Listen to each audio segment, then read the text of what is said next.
কথা বা নতুন দিক বা নতুন ভাবনা এখানে যুক্ত করেছে। যেমন রামদা বলেছে যে এটাকে আরো বড় আকারে হচ্ছে যে করা, আমজাদও প্রায় একই কথা বলেছে, তুষারদাও তাই। কারণ যদি শহরকে বাঁচাতে হয়, আমরা ঠিকই আমাদের একটা রাজনৈতিক পরিচয় নিশ্চয়ই আছে, কিন্তু তার বাইরেও আমরা এই শহরের মানুষ, এই শহরকে ভালোবাসি।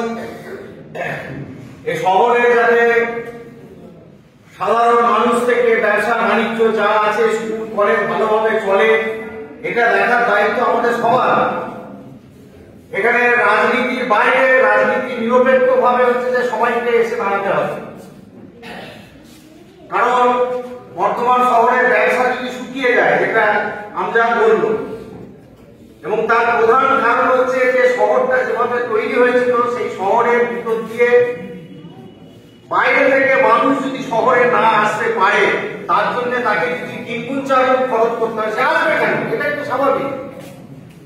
তাহলে স্বাভাবিকভাবে, এবং এই শেষেও করলো বা তুষারটাও বলেছেন যে প্রশাসনের যে সিদ্ধান্ত, সেই সিদ্ধান্তকে যদি নড়াতে হয়, সেই সিদ্ধান্ত যদি পুনর্বিবেচনা করাতে হয়, তাহলে কিন্তু গোটা বর্ধমান শহরের সর্বস্তরের মানুষকে এগিয়ে আসতে হবে।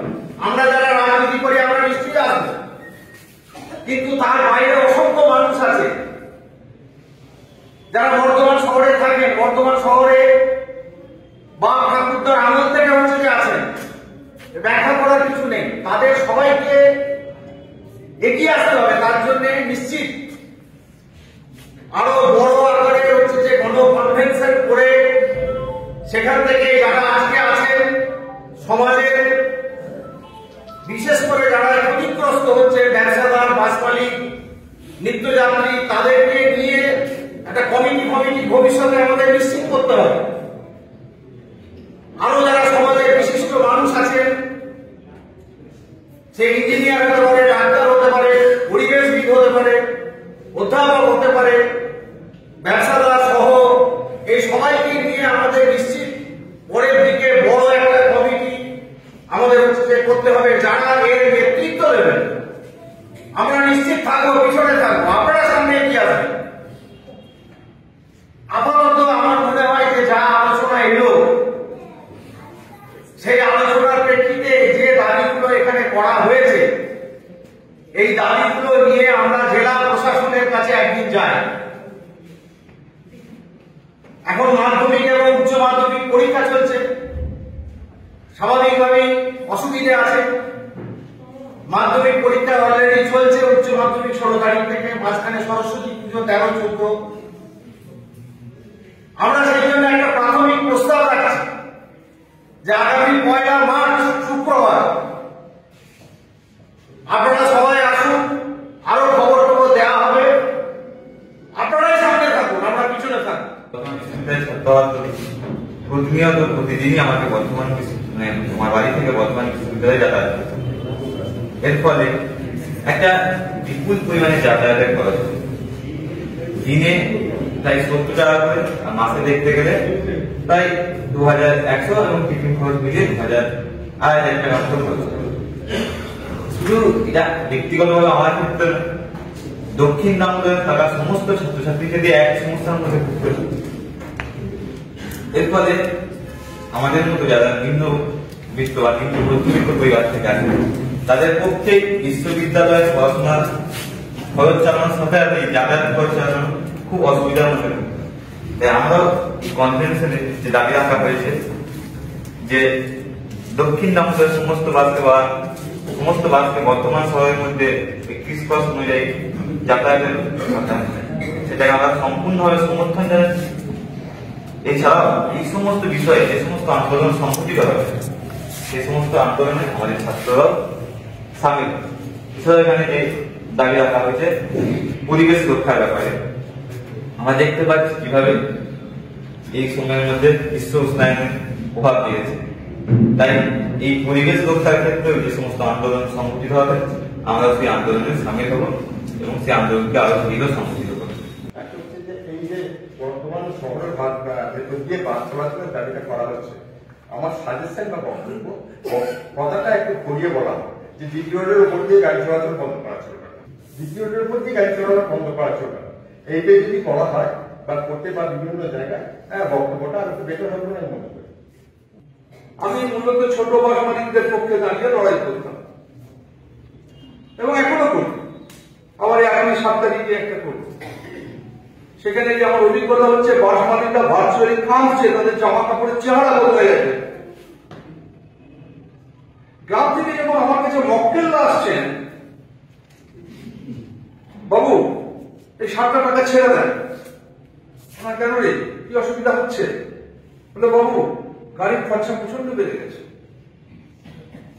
ভাতার থেকে একটি লোক বর্ধমানে আগে আসতো, এই গন্ডগোলটা হওয়ার আগে তার খরচ হতে যেতে আসতো ম্যাক্সিমাম 30 টাকা, এখন সেটা 50 টাকায় পৌঁছে গেছে। আমি বর্তমান পূর্ব Bardhaman chamber of traders and industry সব। আমি আজকে আপনাদের কাছে বক্তৃতা দিতে আসিনি, বক্তৃতা সুদীর্ঘ হয়ে যাবে। আমি কিছু মানুষের দুঃখ বেদনার কথা আপনাদের কাছে শেয়ার করতে চাই।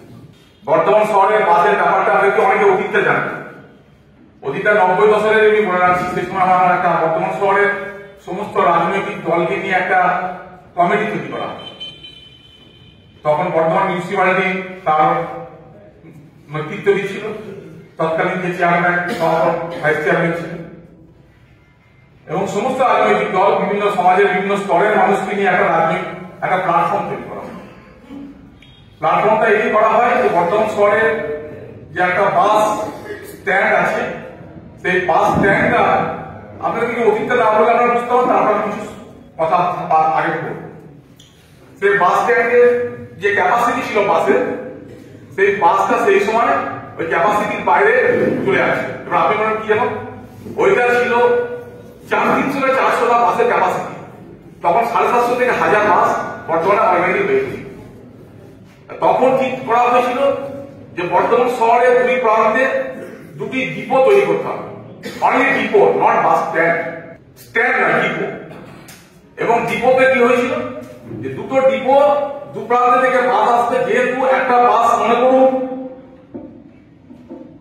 2টোর সময় কি যে সকাল 8টা থেকে বাসটা ঢুকিয়ে বসে থাকছে, খাওয়া দাওয়া স্নান হ্যান ত্যান ওখানে বসে আছে। তাহলে অলরেডি বাসগুলোকে তো বাকি বাসগুলো যেগুলো আসছে, আবার কিছু বাস আছে যেটা সারাদিনে 5বার যায় 6বার যায়, শর্ট রুটের বাস। দ্বিতীয় ধারে জ্যাম হয়েছে, অলরেডি সব জ্যাম বাস ঢুকতে পারছে না। সেই জন্য তৎকালীন তখন ঠিক করা হয় যে 2 জায়গায় 2টো ডিপো তৈরি হবে, ডিপো দুটো আসবে ওখান থেকে এসে 3 কোণিয়া 5 মিনিট থেকে নিজের গন্তব্যস্থলে বেরিয়ে যাবে। এইটা হয়েছিল আলোচনা। সেই মতো আপনাকে আমি বলে রাখি, 2টো বাস স্ট্যান্ডকে যখন নেওয়ার সময় যে অ্যাকুইজিশন যে ল্যান্ডগুলো করা হয়েছিল, তখন নবান্নের ল্যান্ডের অ্যাকুইজিশনটা খুব তাড়াতাড়ি হয়েছে। কিন্তু আলিশা বাস স্ট্যান্ডের যে অ্যাকুইজিশনটা হয়েছিল সেটা আপনার অনেক দেরি লেগেছিল। সেখানে বেশ কিছু বড় বড় রাঘব বল বসেছিল, তারা বিভিন্ন মামলা মোকদ্দমা করে ভোট দিন দিতে দেরি হয়েছিল। যার ফলে এটাকে উৎপন্নের একটা গ্রুপ আছে, তারা ওই স্ট্যান্ডটা করতে দেওয়া হয়েছিল, আর এখানে পোদ্দারকে দেওয়া হয়েছিল। এইটা হচ্ছে পোদ্দার। যার ফলে কিন্তু দেখবেন 11 সালের আগে দক্ষিণ দামোদরের বাস প্যাসেজ, দক্ষিণ দামোদর আমাদের আমরা 2টো ভাগ করি, যেহেতু আমরা ব্যবসা সংগঠন চালাই, সম্পর্কে 2টো ভাগ করি। একটা করি যে পূর্ব জিটি রোডের দক্ষিণ দামোদর, আর একটা করি পশ্চিম। পূর্ব জিটি রোডের যদি ভালো মনে করেন, পূর্ব জিটি রোডের বোরসুর আমরা কলকাতাকে ধরি, মেমারিটাকে ধরি, আর দক্ষিণ দামোদরটাকে আপনি টোটাল সারাদিন দক্ষিণ দামোদরের যত আছে এখন বাঁকুড়া পুরুলিয়া পর্যন্ত এটাকে আমরা ধরি। এদিকটাকে আমরা ধরি পশ্চিম জিটি রোড, যেটা হচ্ছে আপনার তৎকালীন যেহেতু জেলাগুলো ভাগ হয়ে গেছে, তখন পশ্চিম জিটি রোড যেটাকে আপনাকে মনে করতে হবে, পশ্চিম জিটি রোডটা হচ্ছে দুর্গাপুর, আসানসোল এইগুলো। আর এই দিকটা সেকশন কাটোয়া, নবদ্বীপ, এই সেকশনটাকে আমরা ধরছি। 4টে সেকশন, 2টো সেকশনে 2টো বাস দুদিকে থাকে। তা কিরকম বাস স্ট্যান্ড? দক্ষিণ দামোদরের বাস থেকে তখন কি করা হলো, ওই দিকে পাঠিয়ে দেওয়া হলো নবাহারে। আপনাকে ভাবতে হবে নবাহারে পাঠিয়ে দেওয়া, দেখবেন আপনি নবাহারে পাঠিয়ে দিয়ে অলরেডি দক্ষিণ দামোদরের বাস থাকে। আর বাকি লোকের অ্যাপ্লিকেশন করতে দেরি হচ্ছিল বলে তখন বাকিটাকে পাঠানো হয়, শুধু দক্ষিণ দামোদরের বাসের সংখ্যাটা বেশি।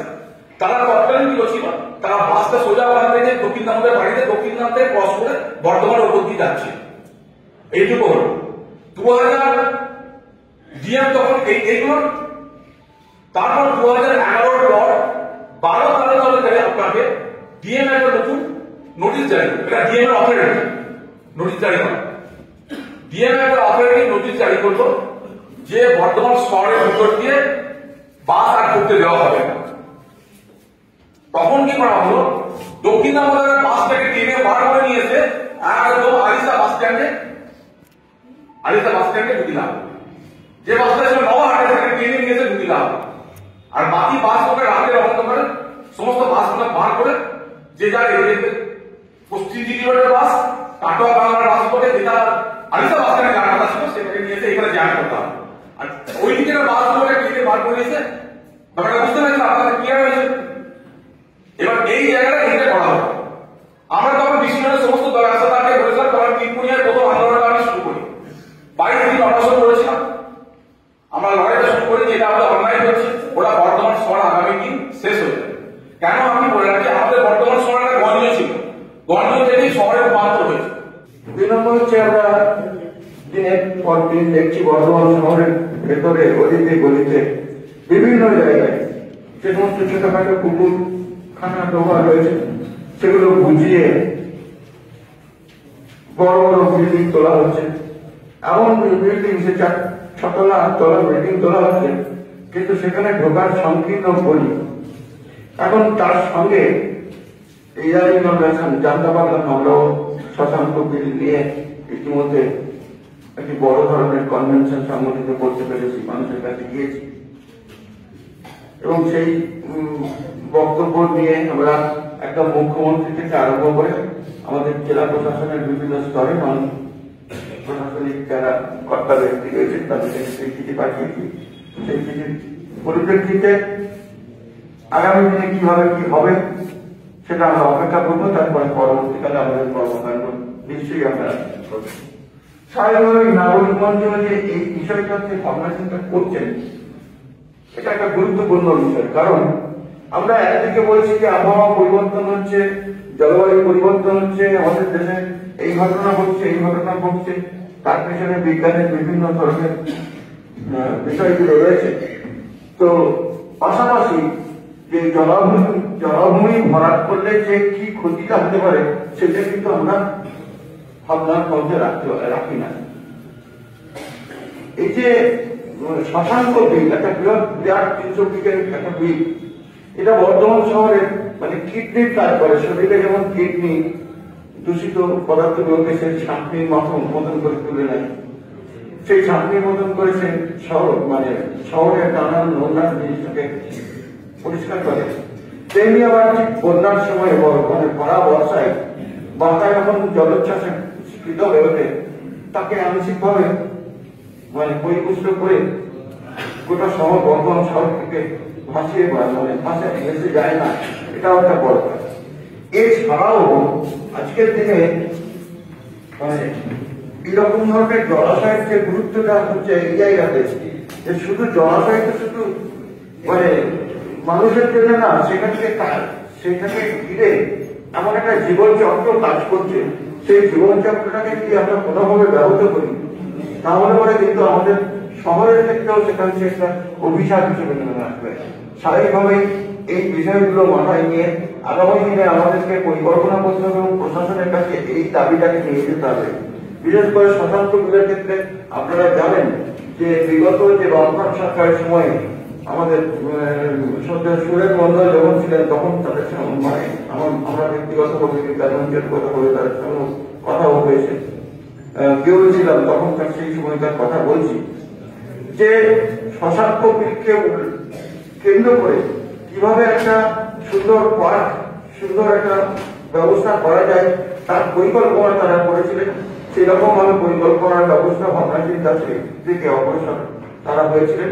কিন্তু পরবর্তীকালে আপনারা জানেন যে বর্তমান যে সরকার তারা তাদের কাছে একটি মানে একমুখী লক্ষ্যকে কি করে এই ব্যবস্থাগুলোকে ধ্বংস করে দিয়ে ব্যক্তিগত ভাবে মুনাফা অর্জন করা যায় সেই রাস্তাতে বর্তমান সরকারের তারা প্রতিনিধি যারা শাসক প্রতিনিধি যারা রয়েছেন আপনারা বারবার দেখছেন বিভিন্ন ক্ষেত্রে এগুলো নতুন করে বলা